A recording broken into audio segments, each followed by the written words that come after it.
Hello friends, তোমরা সবাই কেমন আছো? আশা করি ভালো আছো। আমিও তোমাদের আশীর্বাদে ভালো আছি। তো আজ আমার পুজো টুজো কমপ্লিট হয়ে গেছে, সকাল সকাল কমপ্লিট করে চলো এরপর আমি কি রান্না করব সেটা তোমাদের সাথে একটু শেয়ার করি। চলো দেখতে থাকো। তো চলো দেখা যাক আজ কি কি করি।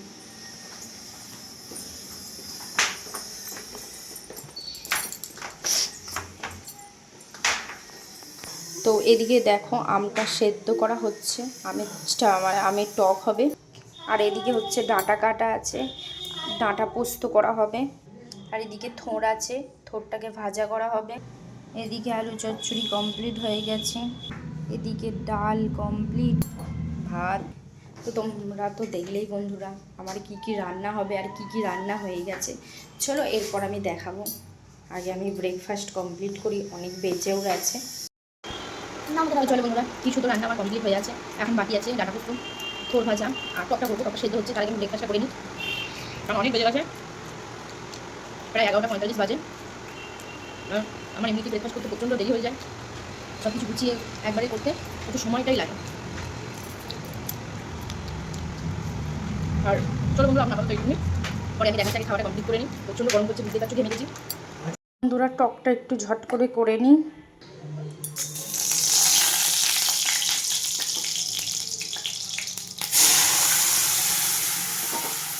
তো টকটাকে তো তোমাদের দেখালাম, আমি টকটা সেদ্ধ করে রেখেছিলাম। একটু অল্প সামান্য হলুদ,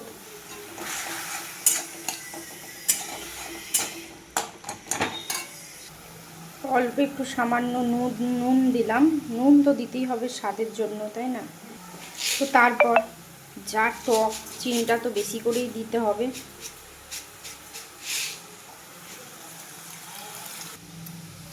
একটু জল অ্যাড করে দিলাম, এবার চিনিটা ভালো করে গলুক। ততক্ষণে আমি পোস্তটাকে মিক্সিতে পেস্ট করে আসি। তো বন্ধুরা দেখো, আমার এদিকে টকটা কমপ্লিট হয়ে গেছে, টকটা বাটিতে আমি আজার করে নিয়েছি। তো বন্ধুরা এদিকে তেল গরম হয়ে গেছে, আমি কালো জিরে আর হচ্ছে একটা শুকনো লঙ্কা ফোড়ন দিলাম।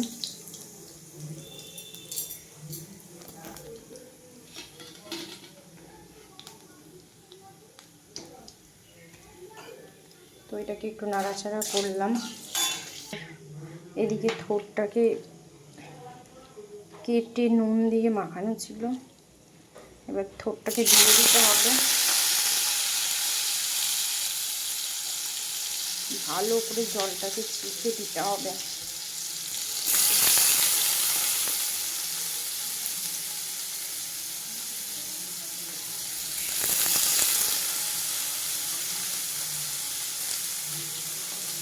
ঠোঁট তো অনেকক্ষণ কাটা থাকলে না, এই কষটার জন্য না ইয়ে হয়ে যায়, একটু কালচিটে হয়ে যায়। আর থোড় খাওয়া ভীষণ ভালো, বিশেষ করে যাদের তো হাই প্রেশার আছে তাদের তো থোড় খেতেই হবে, মাস্ট। মানে থোড়ের রস বলে ওটাকে। থোড়টাকে কেটে মিক্সিতে হোক, যেইভাবেই হোক, থোড়ের রসটাকে যদি খাওয়া যায় না, যাদের হাই প্রেশার তাদের খুব ভিটামিন, মানে ভীষণ উপকার হবে তাদের। তো যারা জানো তো অবশ্যই জানো, অনেকেই আছো। তো যারা জানো না, যাদের হাই প্রেশার আছে তারা অবশ্যই থোড়ের জলটা খেয়েও, মানে থোড়ের রসটা চিপে। তো চলো এটা একটু নাড়াচাড়া করে দিই।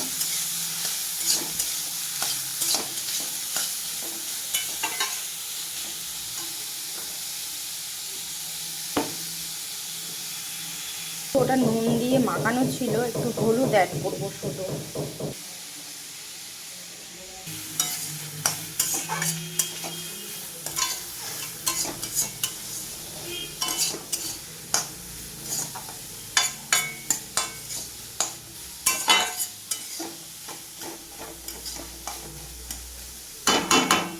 ওটা একটু ভাজা ভাজা হোক।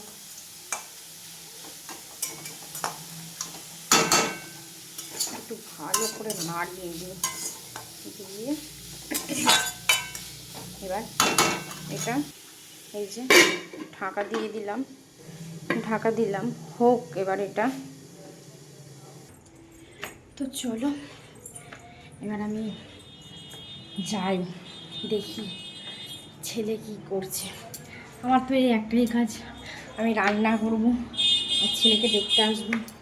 ছেলে আমার কতটা ফাঁকি মারছে সব কিছুতে, দেখবে কি করছে। দেখো তো, এই দেখো, দেখেছো? বললাম না কিছু না কিছু ফাঁকি করছেই। ও একটা ড্রয়িং করছিল এখানেতে।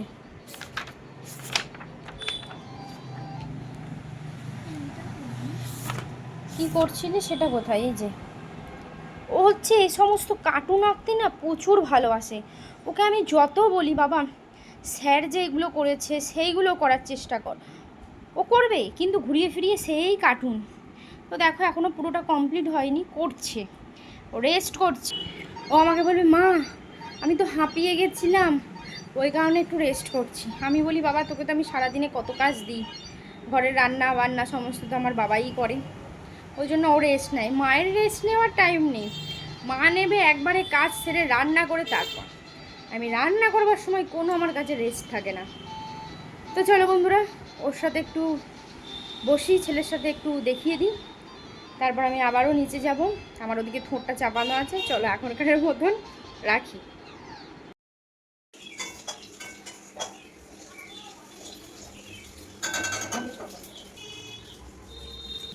দেখো আমার এদিকে থোড় ভাজা কমপ্লিট হয়ে গেছে। এই যে থোড় ভাজা হয়ে গেছে, আমি দিয়ে কড়াই তেল দিয়ে দিয়েছি। তো এদিকে কড়াই তেল গরম হয়ে গেছে। এবার পোস্তর জন্য ডাঁটাটা ভাত দিয়ে দেবো, ডাঁটা আগে একসাথে।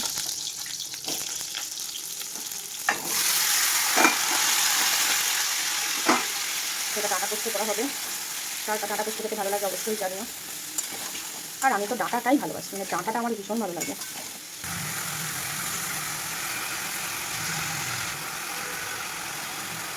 এটা হচ্ছে কাশ্মীরি পাউডার লালের জন্য। আমার ছেলে না একটু লাল লাল ভালোবাসে খেতে। তো বন্ধুরা এর মধ্যে নুন হলুদ গুঁড়ো লঙ্কা দিয়ে দিয়েছি। আমার ছেলে না একটু লাল লাল পোস্ত খেতে ভালোবাসে, তো বলে কি মা তুমি পোস্ত করলে না যেন লাল লাল দেখতে হয়। ও ভীষণ ভালোবাসে লাল লাল দেখতে হবে। আর এদিকে যে মিক্সিতে পোস্তটা বাটা হয়ে গেছে। তো চলো আমি এখানে জলটা দিয়ে দিই। জলটা দেওয়া হয়ে গেছে, এবার এটা সেদ্ধ হোক, একটু ঢাকা দিয়ে দিই।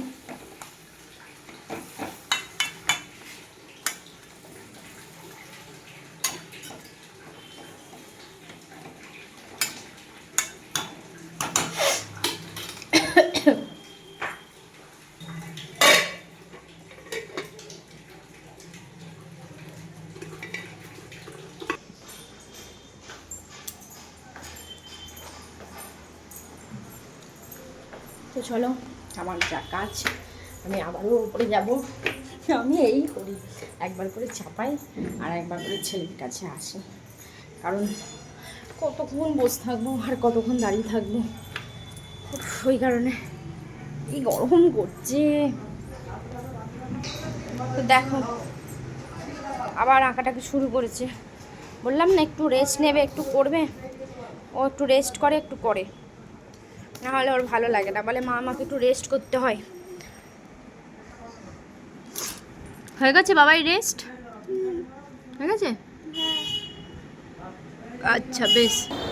তো চলো বন্ধুরা, ছেলের কাছে এখন একটু থাকতে হবে, কারণ ও একটু ফোনটা নেবে, জানি না ফোন নিয়ে কি করবে। ছনা, এটা আমার ছনটা বাবা, এটা আমার গোপাল, এটা আমার ছোনার চাঁদ, এটা আমার ছন্তু ছন্তু ছন্তু ছন্তু। আমার বাবা, এটা আমার বাবা, আমার ছোনা, আমার গোপাল, এটা আমার গোপাল। কার কার এমন গোপাল আছে? ভীষণ ভালোবাসে আমাকে, আমি অন্তপ্রাণ। আমার সামান্য একটু শরীর খারাপ হলে এইটুকুনি ছেলে রাত জেগে থাকে, প্রায় 2-3টে পর্যন্ত ননস্টপ আমাকে, মা তোমার কি হলো, মা তোমার শরীর খারাপ করছে, মানে এত মন ভালো, মানে বলতে নেই। এইটুকু বয়সে এত মানসিকতা, কারোর কিছু হলে মা কি হলো, মা কী করলে ঠিক হবে, মা চলো কোথাও ওষুধ নিতে হবে, মানে এত মানে মানে আমি বলে বোঝাতে পারবো না, মেন্টালিটিটা এতটাই ভালো, এতটা ভীষণ ভীষণ, মানে কারোর কিছু হলে কখন সেখানে পৌঁছাবে এরকম একটা ব্যাপার। আর মায়ের তো কিছু হলে ব্যাস, মাকে কী করে সুস্থ করবে ও সেই চিন্তা করে। মা তুমি শিগগিরই চলো, মা তোমার কি হলো, মা চলো তোমাকে ওষুধ নিতে হবে, তুমি চলো, এরকম ব্যাপার। আমি বলি দাঁড়া, তোর বাবা নিয়ে যাবে, একসাথে যাবো না, তুমি চলো, তুমি আমার সাথে এখনই চলো। মাঝে মাঝে মনে হয় ও চিন্তা করে আমি কবে বড় হবো, কবে মাকে নিয়ে আমি এগুলো করবো। তো চলো বন্ধুরা, আমি আবারও পরে নিচে যাবো, তখন তোমাদের সাথে শেয়ার করবো। ও একটু ফোন নেবে, একটু কী করবে করে নিই, ছোটো ছেলে। চলো টাটা। এই যে এবার পোস্তটা দিয়ে দিই, পোস্তটা দেওয়ার একটু নাড়াচাড়া করতেই হবে, পোস্তটা দিয়ে একটু ভালো করে ফোটাতে হবে, তবেই পোস্তটা স্বাদ হবে।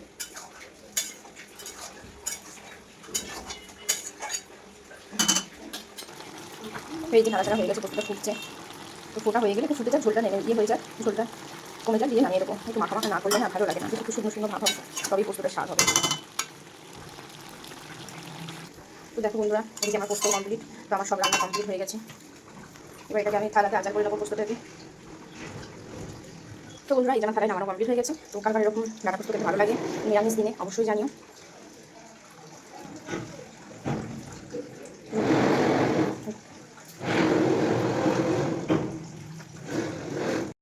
তো বন্ধুরা, তোমরা তো দেখলেই আমার রান্না কমপ্লিট হয়ে গেছে।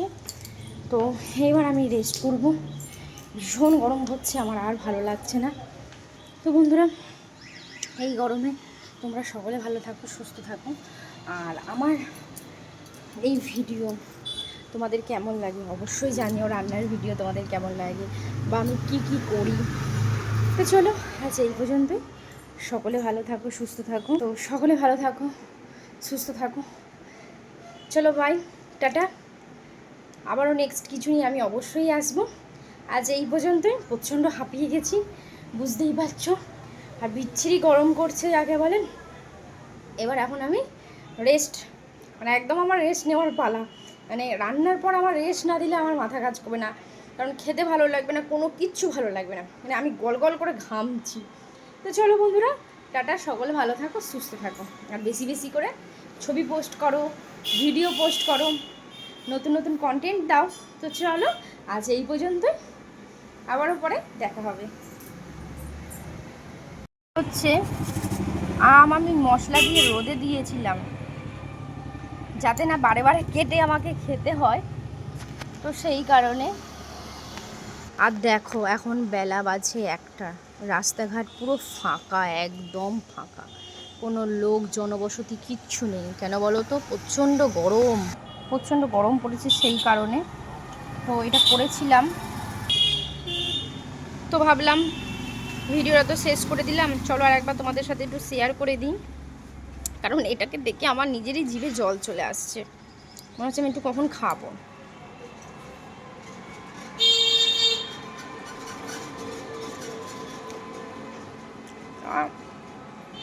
দারুণ লাগছে না, ভীষণ ভালো লাগছে।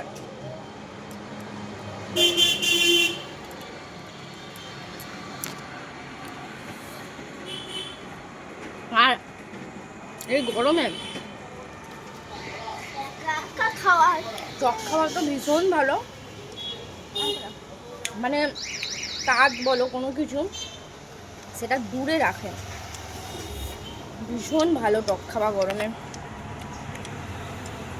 তো এই যে আর একজন টক খেতে এত ভালোবাসে চলে এসছে আমার কাছে, এসে বলছে মা একা একা টক খাচ্ছ।